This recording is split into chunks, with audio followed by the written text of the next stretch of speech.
नमस्कार जी। आज मैं पत्नी के ऊपर चर्चा करूंगी। एक पत्नी तो ऐसी होती है कि वो अपने पति के लिए सब कुछ करती है। वट सावित्री का व्रत, करवा चौथ का व्रत, सब कुछ करती है। उसका पति ही उसके लिए भगवान का दूसरा रूप होता है।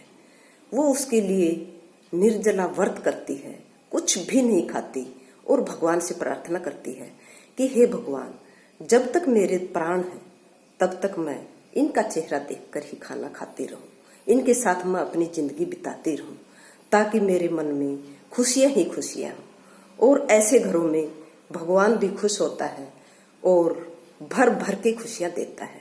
उसके घर में किसी प्रकार की कोई भी कमी नहीं रहती। कहते हैं जैसा मन वैसी ही सोच। अगर हमारी सोच अच्छी होगी तो भगवान भी हमारे ऊपर प्रसन्न होंगे। और दूसरी तरफ ऐसी पत्नियां होती हैं जो एक बॉयफ्रेंड के चक्कर में, कौन कहीं का होता है, उसके चक्कर में अपने पति को मौत के घाट तक उतार देती हैं।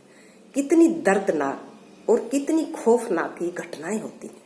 अरे क्या मिलता है ऐसी पत्नियों को और क्या मिलता है उन लड़कों को जो दूसरे का घर बर्बाद करने के लिए आ जाते हैं।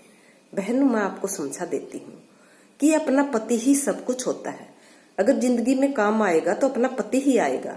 बॉयफ्रेंड तो अपनी जिंदगी में आएगा तो अपना घर बर्बाद करके, अपने मन को मन मुटाव करके और वहां से चला जाएगा। इसके सिवाय हमारे पास कुछ नहीं रह जाएगा।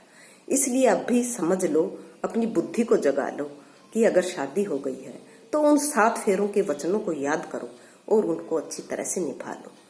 और तो मैं क्या कहूँ बहनों, तुम खुद ही समझदार हो। अगर एक बात और कहना चाहूंगी कि अगर तुम किसी लड़के को नापसंद करते हो और उससे तुम्हारी शादी हो रही है तो आप स्पष्ट मना कर दीजिए घर वालों को। किसी का कम से कम लाल तो नहीं जाएगा, एक बहन का भाई तो नहीं जाएगा, किसी की राखी तो नहीं जाएगी, किसी के घर का चिराग तो नहीं बुझ जाएगा। इसलिए मेरा तो सारे समाज से यही अनुरोध है, सभी पत्नी बहनों से यही अनुरोध है कि अपने पति को ही सब कुछ समझो, जो कुछ है वो यही। अगर वीडियो अच्छी लगे तो लाइक करना मत भूलिए।